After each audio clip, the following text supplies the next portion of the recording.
Today marks a one-year anniversary of the tragic floods which tore through southeast Queensland, devastating many communities including Toowoomba. Joining me in the Met Centre to reflect on this event is Tom Saunders. Now Tom, what exactly triggered the flash flooding event that occurred in Toowoomba on Monday the 10th of January 2011?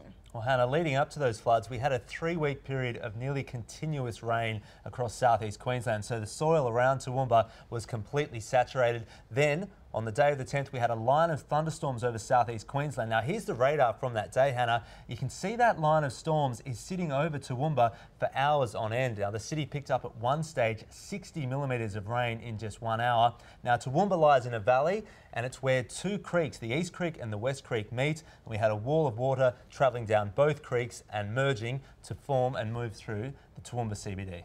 Now, we saw devastating scenes unfold, Tommy, so why was the severity of this event so hard to predict? Well, the computer models on that day were predicting more than 100 millimetres of rain for southeast Queensland, but the problem is because it was a flash flood that came from a thunderstorm, even if you could pick that 60 millimetres was going to fall in just 60 minutes, you'd never be able to forecast exactly where and when that thunderstorm would hit.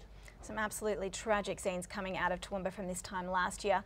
Now, Tommy, can the event be attributed to the La Nina phenomenon that Australia experienced throughout 2011? Oh, it definitely can. We had widespread heavy rain and flooding through most of Queensland, in fact, through New South Wales and Victoria as well at this time last year. And that was all due to a strong La Nina through the Pacific Ocean. Now, that's when you've got colder than average sea surface temperatures through the central Pacific Ocean. The last time we saw a La Nina this strong was 1974, and that was also the last time we had widespread major flooding through Queensland.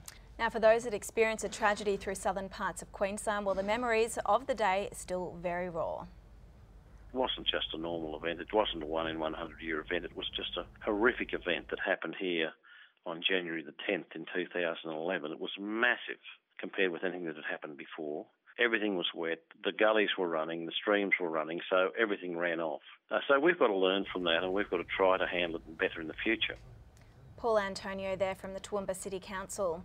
We then saw widespread flooding across Brisbane and southeastern parts of Queensland. Tommy, what is the relation between the two events? Well, it was the same weather event that was causing heavy rain over the whole of southeast Queensland. So on the day that Toowoomba had flash floods, parts of the Brisbane River catchment picked up over 200 millimetres of rain, including Wivenhoe Dam itself. They had a 250 millimetres. There was one town north of Brisbane, Dayboro, had 475 millimetres of rain in just one day, and eventually all that water had to move downstream and ended up going straight through Brisbane. Now, for a further look at the Queensland flood event of 2011, including more on the Toowoomba flash floods, tune in tonight to our screening of Forecast for Disaster La Nina Strikes, episode 1 at 9:30 p.m. or 6:30 if you're watching from Western Australia.